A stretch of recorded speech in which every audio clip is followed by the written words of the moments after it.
New York City, March 1976.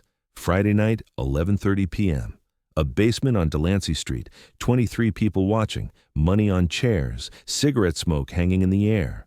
3 tables, 2 active games, 1 empty table waiting. Marty Reisman stands at table 2, 45 years old, gray showing in his hair, reading glasses in his shirt pocket, still lean, still quick, still dangerous. He's playing against a younger player. Tommy, maybe 30, fast hands, good placement. He's won 6 straight games tonight against different opponents. Confident, cocky, talking between points. "I heard you got some secret serve," Tommy says. "Some magic shot nobody can return." Marty serves. Simple. Clean. Tommy returns. They rally. "People say a lot of things," Marty replies. Doesn't elaborate. "So it's not real?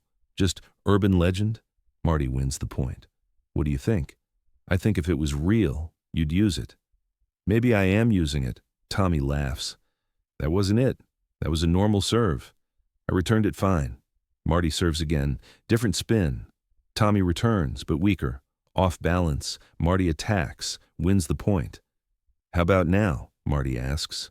"That was just a good serve. Not the legendary one everyone talks about." Marty nods. Says nothing. Serves again. This time, something changes. The motion looks identical to his previous serves. Same stance, same arm movement, same toss. But the ball comes off his paddle differently.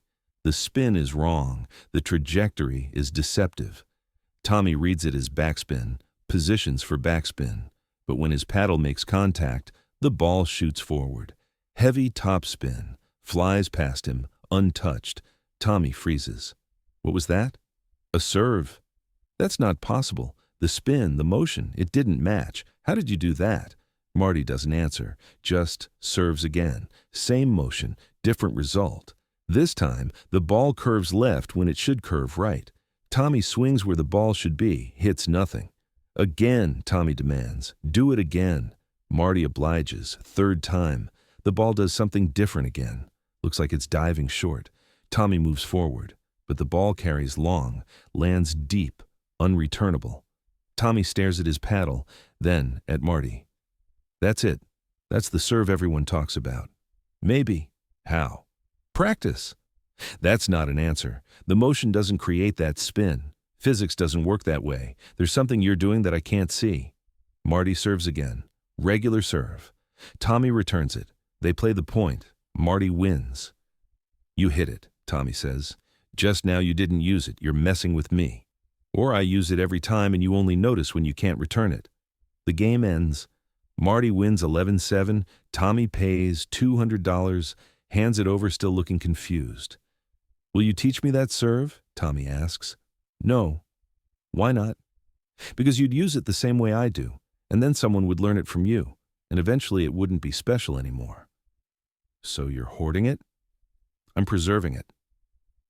Tommy shakes his head, walks away, frustrated but respectful. This happens 3 more times that night.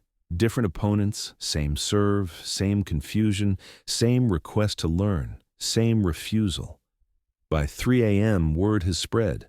Marty Reisman has the serve, the untouchable one, the impossible spin, and he won't teach anyone. Over the next 5 years, dozens of players try to figure it out. Some watch from different angles, study his grip, his wrist movement, his paddle face. Nothing reveals the secret. Others ask directly, offer money. Marty refuses, every time. A few try to film him. In 1977, someone brings a Super 8 camera, records 3 games, studies the footage frame by frame. The motion looks standard, nothing unusual visible. But the results are impossible. The ball defies what the motion should create. One player, Danny, spends 6 months trying to replicate it.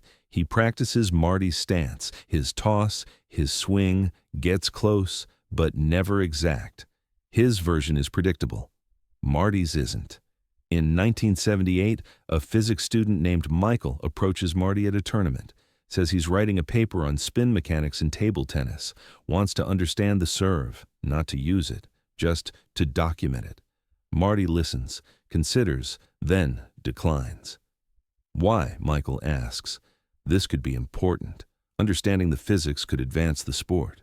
Or it could demystify something that should stay mysterious. Knowledge shouldn't be hoarded. This isn't knowledge. It's feel. Intuition, developed over 30 years. I can't explain it because I don't consciously do it anymore. It's automatic, and if I tried to teach it, I'd have to break it down into steps that don't actually exist. Everything can be broken down. Not everything. Some skills transcend explanation. They exist in the body, not the mind. In the unconscious, not the conscious. Teaching them kills them. Michael doesn't understand. Leaves disappointed. In 1979, Marty is asked to do a teaching clinic. 20 students. He demonstrates various techniques, serves, returns, footwork, strategy. But when someone asks about the serve, he demonstrates it once, then moves on, doesn't break it down, doesn't explain. "Can you show us how?" a student asks. "I just did." "No, I mean, show us the technique, the mechanics." "You saw the mechanics." "But what are you doing differently?" "If I knew, I'd tell you, but I don't know. I just do it." This frustrates the students. They paid for teaching. They want access. But Marty won't give it. After the clinic, one of the organizers confronts him. "You're being selfish. You have knowledge people want. You should share it," Marty responds calmly. "I share everything I can explain. This isn't something I can explain, and pretending I can would be dishonest. You want me to invent a lie that sounds like teaching?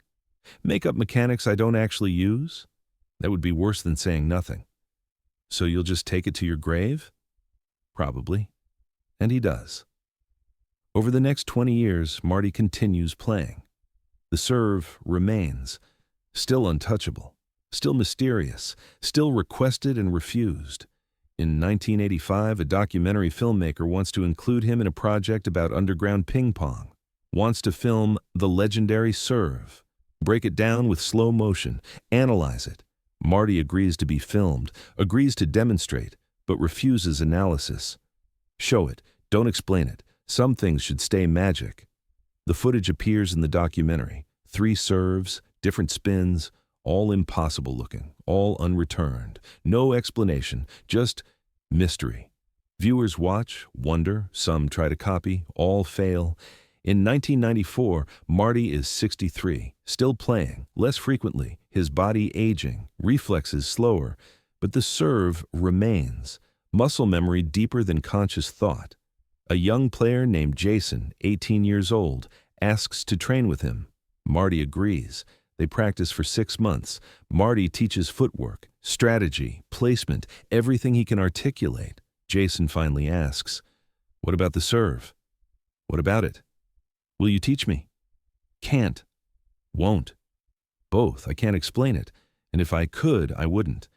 Because you'd teach someone else, and they'd teach someone else, and eventually it would be everywhere, and then it would be nowhere.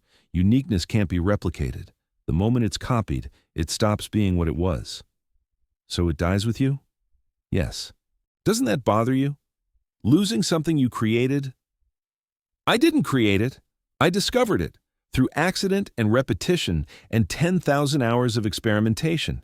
It's not mine to give. It's mine to hold. There's a difference." Jason doesn't agree but accepts it, continues training, learns everything else Marty offers, becomes a strong player, but never learns the serve. In 2002, Marty is 71, playing rarely, health declining, hands shaky. But at a small tournament, someone asks him to demonstrate one more time. For old time's sake, Marty agrees, steps up to the table, serves. The motion is slower now, less crisp, but the result is still there. The impossible spin, the unpredictable movement, still unreturnable after all these years. People applaud, not for the point, for the preservation, for keeping something sacred in a world that documents everything. Marty Reisman dies in 2012, 81 years old, a lifetime of ping pong, championships, teaching, writing, legacy, and the serve dies with him. No one knows how he did it. Players who faced it can describe what it looked like. how it moved, how it felt to miss it, but not how it was created. Film footage exists, but reveals nothing. The motion looks standard. The result is impossible. The gap between cause and effect remains unexplained. Some say it was grip pressure, releasing at the exact moment of contact. Others say it was wrist angle, micro-adjustments invisible to observers. A few claim it was psychological, that Marty made the serve look mysterious and opponents psyched themselves out, that the serve was actually normal, but the legend made it seem impossible. But everyone who faced it disagrees. They know what they experienced. The ball did things balls shouldn't do. Physics bent. Just slightly, just enough. The truth is probably simpler and more complex. Marty developed something through unconscious experimentation, through 30 years of daily practice, through throwing the same motion 10 million times until tiny variations became automatic. Until his muscle memory encoded patterns his conscious mind never knew existed. He couldn't teach it because he didn't know what it was, couldn't break it down because it wasn't built from pieces. It was holistic, integrated, automatic. Teaching requires conscious knowledge. You can't explain what you don't consciously do. So he protected it, not from greed, from honesty. He refused to invent false explanations, refused to pretend he could teach something he couldn't articulate. And in doing so, he preserved mystery in a sport increasingly dominated by technology and analysis. Some criticize this, call it selfish, say knowledge should be shared. But knowledge was shared. Marty taught thousands of players, published books, demonstrated techniques, explained everything he consciously understood. He only withheld what he couldn't explain, the one thing that transcended explanation. And maybe that's necessary. Maybe some skills should die with their practitioners. Maybe preserving mystery is more valuable than documentation. Maybe not everything needs to be copied, analyzed, and reproduced. Maybe some things should remain unique, irreplaceable, one of a kind. Marty Reisman had one serve nobody could return. He never taught it. The secret died with him, and in dying became immortal, because now it exists as legend, as story, as the impossible thing that once was real. Players still talk about it, describe facing it, wonder how it worked. But no one knows. No one ever will. That's the power of keeping secrets, not to hoard power, but to preserve wonder. In a world that explains everything, mystery becomes valuable. In a sport that documents every technique, the undocumented becomes legend. Marty understood this, chose legend over legacy, chose mystery over teaching. And in doing so, created something that can never die because it was never fully born. The serve exists in memory, in footage that shows but doesn't explain, in stories passed down through generations, perfect, impossible, unreturnable, forever. What's your untouchable thing? The skill only you have? The knowledge that would die if you didn't share it? And here's the harder question. Should you share it? Or should you protect it? Let it die with you? Preserve its uniqueness? There's no right answer. Marty chose mystery, chose to be the last keeper of something irreplaceable. And maybe that's okay. Maybe the world needs fewer explanations and more wonders. Maybe some secrets should stay secret, not from selfishness, but from respect for the mystery that made them special in the first place.